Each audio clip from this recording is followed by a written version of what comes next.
America के president Donald Trump पे जो हमला हुआ, क्या सच में वो कोई सोची समझी साजिश थी? क्या डोनाल्ड ट्रंप ने खुद पर ही अपने ऊपर कोई बहुत बड़ा हमला कराने की साजिश रची? क्योंकि ये हम नहीं कह रहे, ये सवाल दुनिया भर से उठकर सोशल मीडिया पे बहुत तेजी से वायरल हो रहे हैं। लोगों का कहना है कि ये पहली बार ऐसा नहीं हुआ है कि डोनाल्ड ट्रंप पे इतने करीबी से हमला हुआ हो। इससे पहले भी 2024 के इलेक्शन से पहले इलेक्शन रैली में, बटलर रैली के दौरान डोनाल्ड ट्रंप के ऊपर एक हमला होता है, गोली उनके कान को छू के निकल जाती है, जिसके बाद वो बहुत ज़्यादा सिंपैथी बटोरते हैं, बहुत ज़्यादा अपने उस चीज़ को प्रमोट करते हैं, एक एडवर्टीजमेंट की तरह उसको यूज़ करते हैं, इलेक्शन में अपने लिए उसको एक हथियार की तरह इस्तेमाल करते हैं और आखिर में आके वो इलेक्शन जीत भी जाते हैं।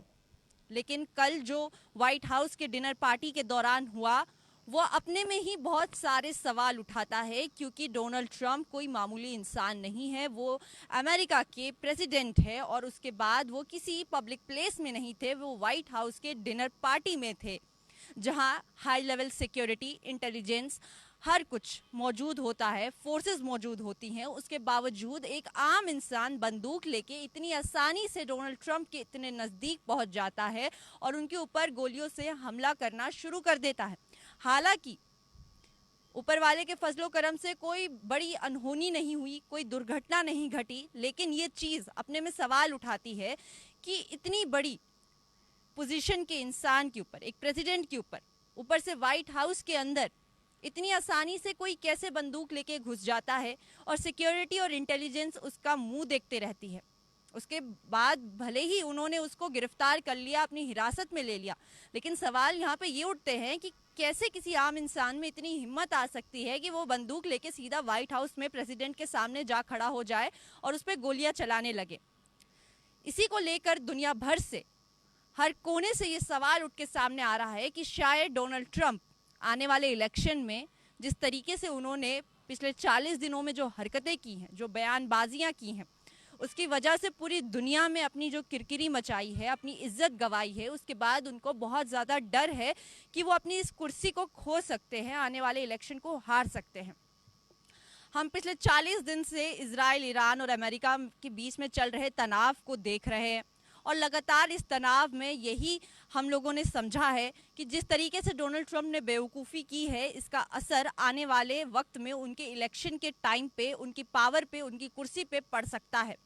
लेकिन शायद डोनाल्ड ट्रंप को ये बात उस वक्त समझ में नहीं आई थी। पावर के नशे में वो बौखला गए थे और जो उनको ठीक लग रहा था वो वैसा करते जा रहे थे। उनको लग रहा था कि शायद बाकी देशों की तरह ईरान भी थक थक हार के हमारे सामने झुक जाएगा, घुटने टेक देगा।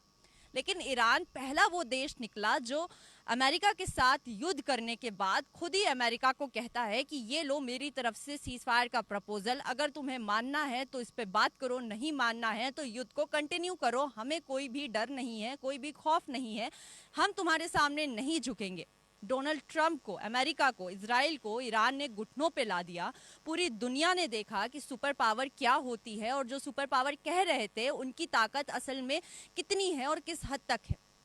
इसी इज्जत को बचाने के लिए, अपनी किरकिरी को बचाने के लिए शायद डोनाल्ड ट्रंप ने ये सोचा कि जिस तरीके से बटलर रैली में हुआ था, मैं वो चाल, वो दाव वापस से खेलता हूँ कि आने वाले इलेक्शन में मुझे वापस से सिंपैथी मिले, मेरा प्रमोशन हो, मेरी पब्लिसिटी हो, एडवर्टीजमेंट हो, मेरे को लोगों का सहारा मिले। क्योंकि डोनाल्ड ट्रंप ने जो ईरान के साथ किया, उसके बाद उन्हीं के देश में उन्हीं के लोग उनसे खफा हो गए और अब उसी खफा हुई आवाम के साथ वो सिंपैथी कार्ड खेलना चाहते हैं। ऐसा हम नहीं कह रहे, ऐसा लोगों के ऊपर से सवाल उठ के आ रहे हैं। ये सिर्फ एक महज सवाल है, क्योंकि सवालों के घेरे में डोनाल्ड ट्रंप पूरी तरीके से घिर चुके हैं। अपने ही बोले हुए भाषणों से, अपनी ही दी गई स्टेटमेंट से, धमकी से वो आए दिन सुर्खियों में होते हैं, लोगों के सवालों में होते हैं और अब कोई भी उनके ऊपर एतबार नहीं करता। यहाँ तक कि उनके ऊपर इतना बड़ा हमला हो गया, शायद हो सकता है कि उनके ऊपर सच में ये बहुत बड़ा हमला हुआ हो, किसी ने उनको मारने की साजिश की हो, लेकिन डोनाल्ड ट्रंप ने जिस तरीके से अपनी इमेज पूरी दुनिया में बना ली है, तो अब किसी को उनके ऊपर भरोसा ही नहीं होता है। ये वही बात हो गई। बचपन में जब हमारी नानी दादी हमें वो कहानी सुनाती थी कि एक इंसान भेड़िया आएगा के झूठे चिल्लाता था, अफवाहें फैलाता था, लेकिन जब सच में वो भेड़िया आ गया और वो चिल्लाता रहा, तब कोई भी उसकी मदद करने सामने नहीं आया, क्योंकि सबको लगा इसकी तो आदत है झूठ बोलने की और आज भी ये झूठ बोल रहा है। ये कहावत, ये कहानी आज डोनाल्ड ट्रंप के ऊपर साफ दिखाई देती है। डोनाल्ड ट्रंप जहां धमकियां देते थे, दुनिया को डराते थे, देशों को अपने इशारों पे नचाते थे, आज जब उनके ऊपर मुसीबत आ रही है तो कोई भी देश उनके साथ खड़ा हुआ नहीं है। यहाँ तक कि उनके लोग ही उनके ऊपर यकीन नहीं करना चाहते, क्योंकि ईरान के साथ चल रही वॉर में जो नुकसान अमेरिका को हुआ और उनकी इकोनॉमी को हुआ, उसके बाद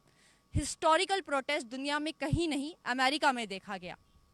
खुद इस वॉर के दौरान अमेरिका के जो सीनियर ऑफिसर्स हैं, चाहे वो आर्मी के हो, नेवी के हो, उन्होंने रिजाइन दे दी। किसी देश के अंदर वॉर चल रही हो और उसके सीनियर ऑफिसर्स रिजाइन दे दे, ये भी बहुत अहम सवाल उठाता है। ये सवाल ये उठाता है, ये इशारा इस तरफ करता है कि जो उनका लीडर है वो ही गलत डायरेक्शन में चल रहा है और उनकी आवाम, उनके ऑफिसर्स अब उसके साथ और आगे तक नहीं चलना चाहते, बर्बादी के कुएं तक नहीं जाना चाहते। डोनाल्ड ट्रंप के साथ जो हुआ सो हुआ, लेकिन इसी बीच ईरान और पाकिस्तान ने जो जुमा के दिन बातचीत की, ईरान के फॉरेन मिनिस्टर अब्बास अरागची जुमा के रोज़ पाकिस्तान पहुंचे। पाकिस्तान ने बहुत ज़ोर शोरों से तैयारियां की थी, हर तरफ सिक्योरिटी बढ़ा दी थी, सारे इंतज़ामात तेज़ कर दिए थे। उसको लगा था कि शायद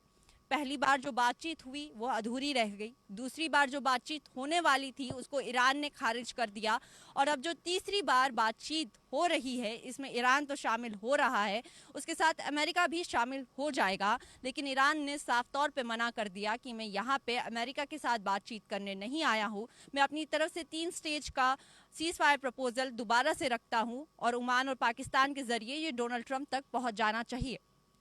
उस 3 स्टेज के प्रपोजल में